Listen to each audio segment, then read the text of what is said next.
Well, hello there, bye, my friends. I'm Joe, though most folks around here just call me Grandpa Joe these days, and I'm so glad you've stopped by to spend a little time with me today.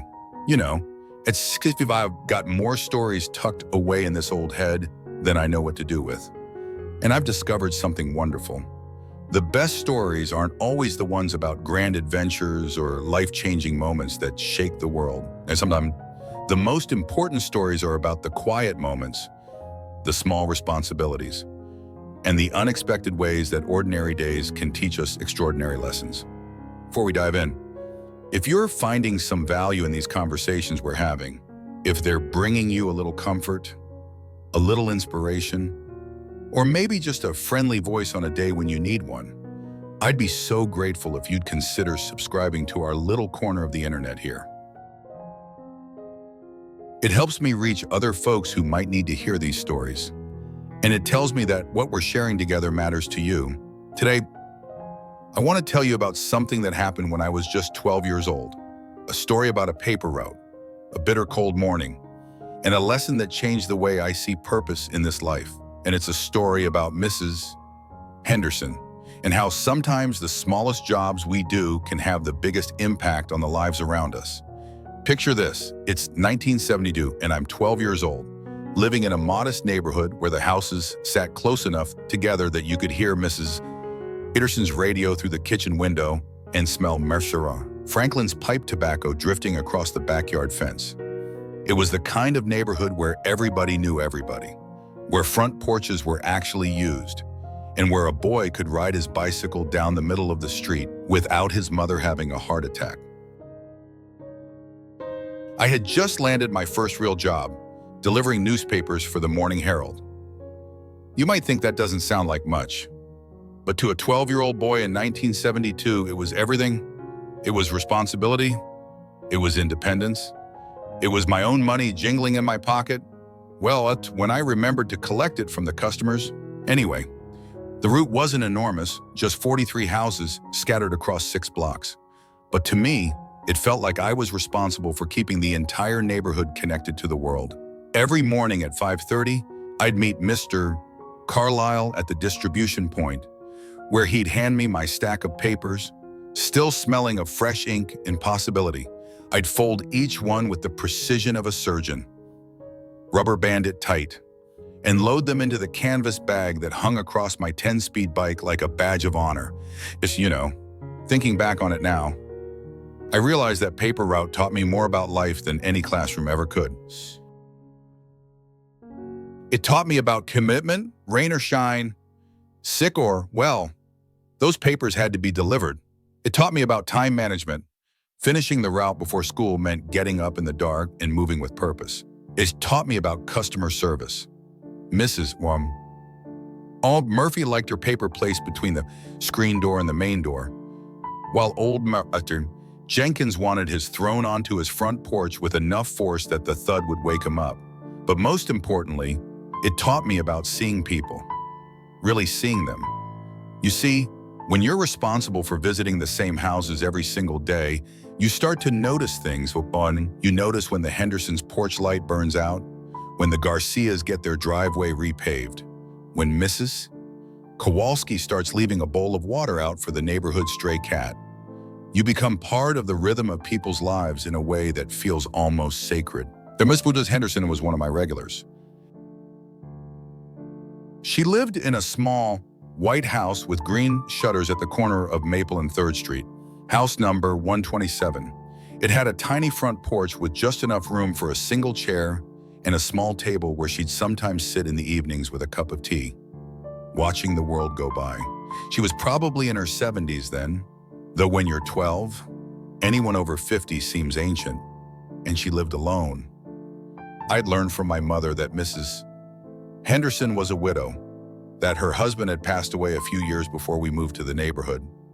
She had children, but they lived far away, one in California, another in Florida. They visited during holidays, but for the most part, Mrs. Henderson navigated her days by herself.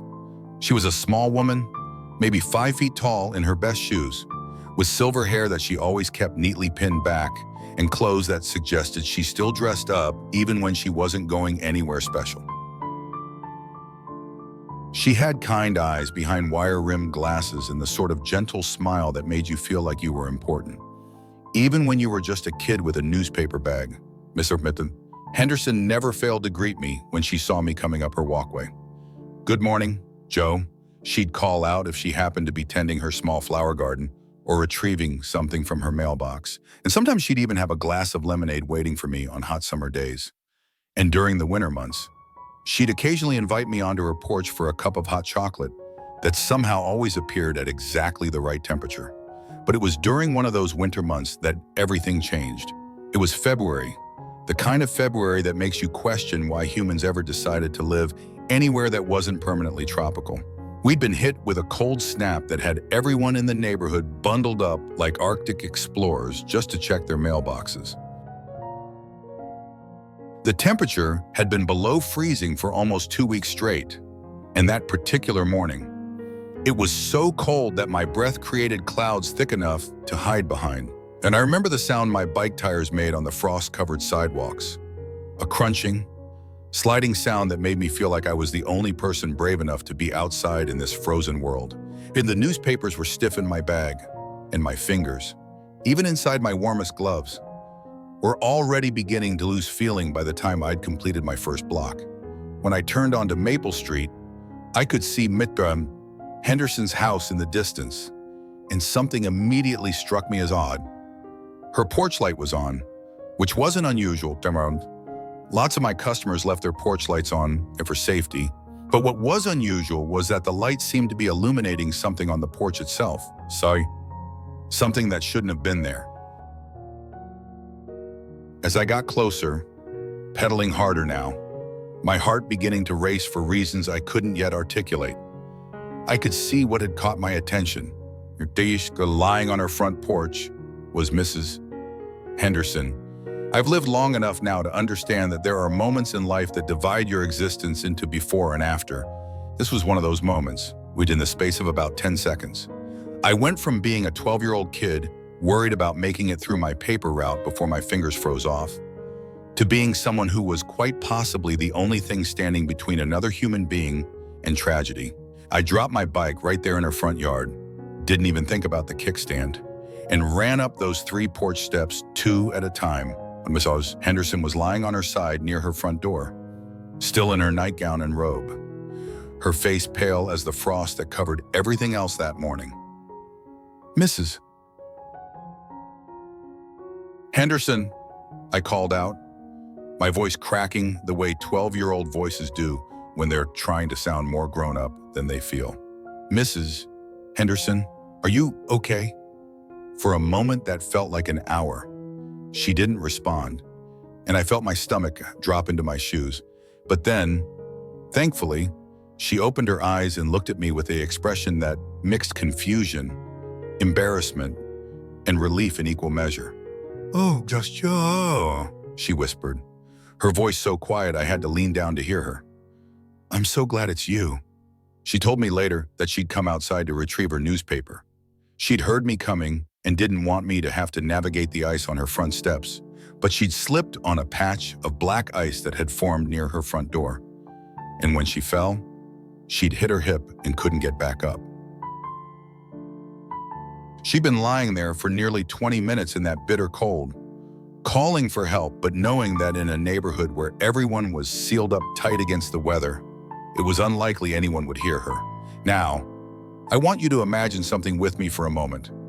Picture yourself at 12 years old, faced with an adult who needs help, real help, not just a hand reaching something on a high shelf or help carrying groceries. Picture the weight of responsibility settling on your shoulders like a winter coat that's too big. But knowing you're the only one there to wear it, I knew I couldn't lift Mrs. Henderson by myself. She might be small, but she was still a full-grown adult. And I was worried about her hip, and I knew that I needed to get help. But I also knew I couldn't leave her lying there in the cold while I went to find someone. This was long before cell phones. Remember, if you needed help, you had to go find it the old-fashioned way. "Mrs. Henderson," I said, trying to keep my voice calm and steady. I'm going to help you get inside where it's warm, and then I'm going to call for help. Can you put your arm around my shoulders? Working together, moving slowly and carefully, we managed to get her sitting up against her front door, and she was shivering, whether from cold or shock or both. I couldn't tell, but she was conscious and in talking, which seemed like good signs to my 12-year-old medical knowledge. The front door was unlocked. Thank goodness. And we managed to get her inside to her living room couch. I covered her with the warmest blanket I could find and made sure she was comfortable, and then used her kitchen phone to call my mother, who called Mrs. Henderson's doctor, who called an ambulance. Within an hour, Henderson was at the hospital getting x-rays of her hip and being treated for mild hypothermia. Within 2 hours, I was sitting in the hospital waiting room with my mother, feeling simultaneously proud of myself and completely overwhelmed by what had just happened. The doctors said that Mrs. Henderson would be fine, bruised and sore, but nothing broken, nothing that wouldn't heal. They also said that if she'd been outside much longer in those temperatures, especially given her age, things could have been much more serious. But here's what really struck me. Both then and now, none of this would have happened if I hadn't had that paper route. If I hadn't been 12 years old, riding my bike through the neighborhood every single morning at the same time, becoming part of the daily rhythm of people's lives. If I hadn't been someone Mrs. Henderson trusted enough to come outside for, despite the dangerous conditions. You see, Henderson later told me that she'd been getting her own newspaper for years, but she'd started watching for me in the mornings because she enjoyed our brief conversations. And on days when the weather was nice, she'd sometimes time her morning routine so she could water her flowers or check her mailbox right around the time I arrived. And she said my daily visits had become one of the bright spots in her day. But what she didn't know, what I didn't fully understand until much later, was that her daily presence had become one of the bright spots in my day too. In a job that was mostly solitary, mostly routine, Mrs. Henderson had made me feel seen and valued. She had made a 12-year-old boy feel like his work mattered, like he was contributing something important to the world. And on that cold February morning, that simple paper route, that just a kid's job, became the difference between tragedy and rescue. It became the thread that connected one human being to another in a moment when that connection quite literally saved the day. Mrs. Henderson recovered completely, and I continued delivering her paper for the next 4 years, until I graduated from high school and moved away for college. And our friendship deepened after that winter morning. She'd invite me in for hot chocolate more often, and sometimes we'd sit and talk about school, about books she was reading, about the places she'd traveled with her late husband. She taught me how to play chess, a skill that has brought me through for over 50 years now. She shared stories about what the neighborhood was like when she was young, about the families who had lived in the houses I visited every day, about the ways that communities change and grow and evolve while still maintaining their essential spirit. When I left for college, she gave me a gift I still treasure, a leather-bound journal and a fountain pen. She told me that she hoped I would write down my stories because she believed that the experiences we have, especially the ones that teach us something important, are too valuable to let slip away into forgotten memory. This is that journal, 50+ years later. And Mrs. Henderson was right. The stories we collect, the lessons we learn, the moments that shape us into who we become, they're treasures that deserve to be preserved and shared. Henderson passed away about 15 years ago, peacefully in her sleep at the age of 89. I was able to visit her a few times over the years, and we always talked about that cold February morning. She used to say that I saved her life that day. But I always believed, and still believe, that she saved mine right back. And you see, that paper route taught me something that has guided every day of my life since. There's no such thing as just a small loan or just a simple responsibility.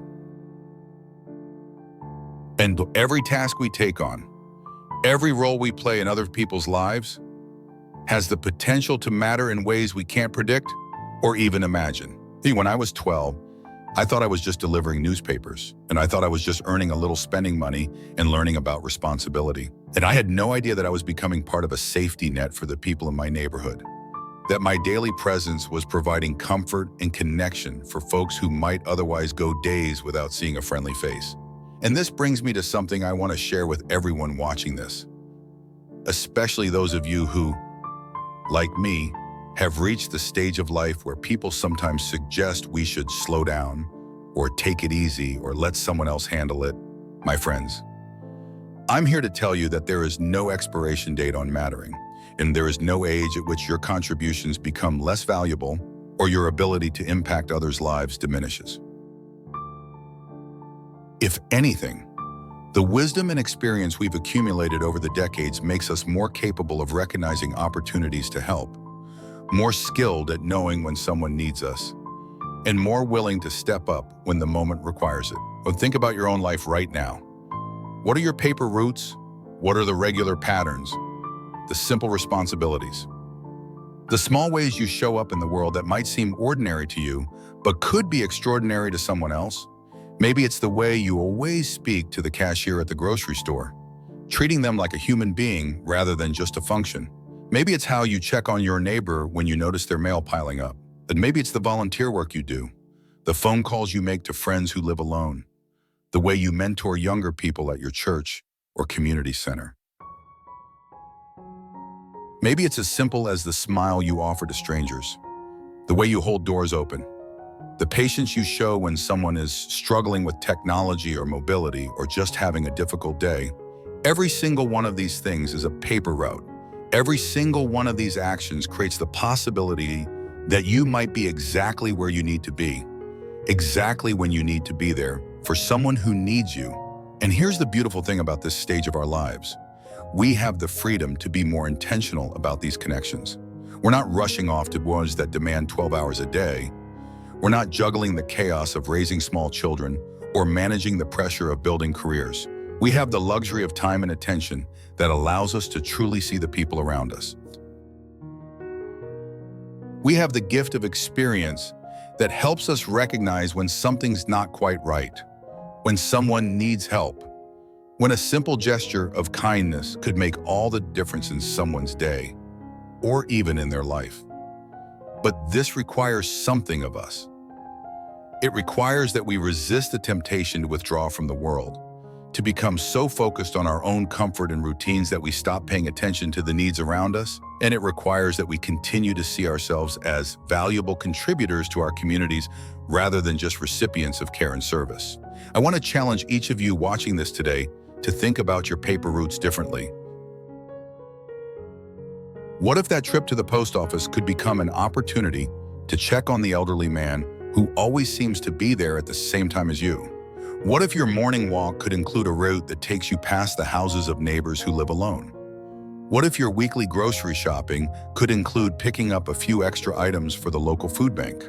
What if your daily routines, your regular habits, your simple responsibilities could become the foundation for a life that continues to matter, continues to contribute, continues to make a difference? I'm not talking about grand gestures or life-altering commitments. I'm talking about the 12-year-old with a paper route who simply showed up consistently, paid attention to the people on his route, and was present when presence was needed. Monsieur Henderson used to say something that has stuck with me all these years. She said, well, Joe, the secret to a meaningful life isn't finding your big purpose. It's recognizing that every small purpose might turn out to be bigger than you imagine. Now, I know that some of you watching this might be dealing with health challenges, mobility limitations, or other circumstances that make you feel like your ability to help others is diminished. I understand that. And I want you to know that being present for others doesn't always require physical action. And sometimes it's the phone call you make to someone who's been on your mind. Sometimes it's the card you send to someone going through a difficult time. Sometimes it's the way you listen, really listen, when someone needs to talk. Sometimes it's the stories you share, like the one I'm sharing with you today, that remind people they're not alone in this world. The point isn't to take on responsibilities that are beyond your capacity. The point is to recognize that whatever capacity you have, however you are able to show up in the world, it matters more than you know. And for those of you who are feeling isolated, who are wondering if anyone would notice if you weren't there tomorrow, I want you to hear this. You matter. That your presence in this world creates ripples that extend far beyond what you can see. The cashier who looks forward to your friendly greeting, the neighbor who finds comfort in seeing your lights on in the evening, the family member who treasures your phone calls. These connections are real, and they matter. You see, here's what I learned from that cold February morning over 50 years ago. We're all on paper routes of one kind or another. We all have regular patterns, daily routines, small responsibilities that connect us to the people and communities around us. And we never know when one of those ordinary moments is going to become extraordinary, when our simple presence is going to be exactly what someone needs. Henderson needed someone to find her that morning. But what I didn't realize until years later was how much I needed her too. I needed to learn that my work mattered, that showing up consistently made a difference, and that being reliable and caring wasn't just nice, it was necessary. I needed to understand that purpose isn't always something you find in a single moment of revelation. Sometimes purpose is something you build, day by day, choice by choice, small act of service by small act of service, until one day you look back and realize that all those little moments have added up to a life that mattered. As I've gotten older, I've come to believe that this might be one of the great gifts of aging, the perspective to see how all the pieces fit together, how all the small choices and simple responsibilities and daily kindnesses create the fabric of a meaningful life. And we have the opportunity right now, today, to continue weaving that fabric.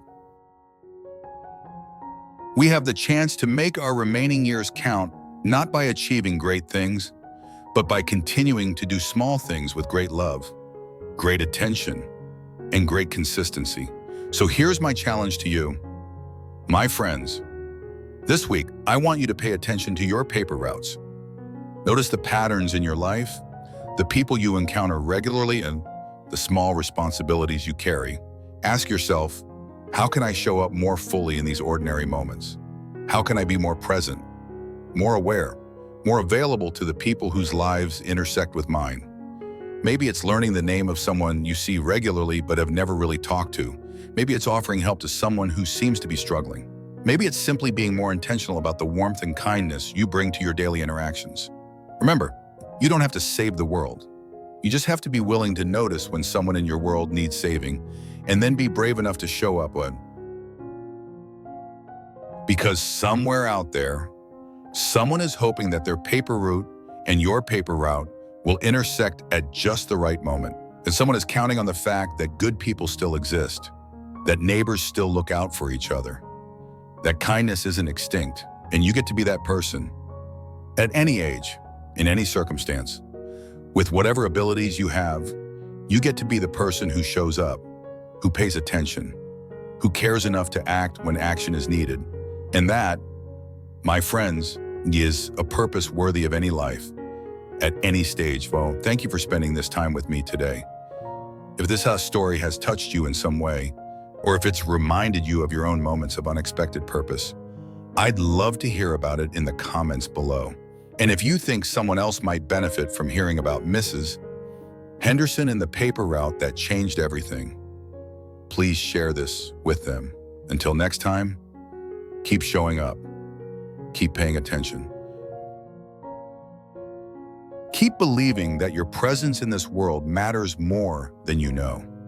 The world needs your paper route. It needs exactly what you have to offer, delivered with exactly the heart you have to give. Take care, and I'll see you soon.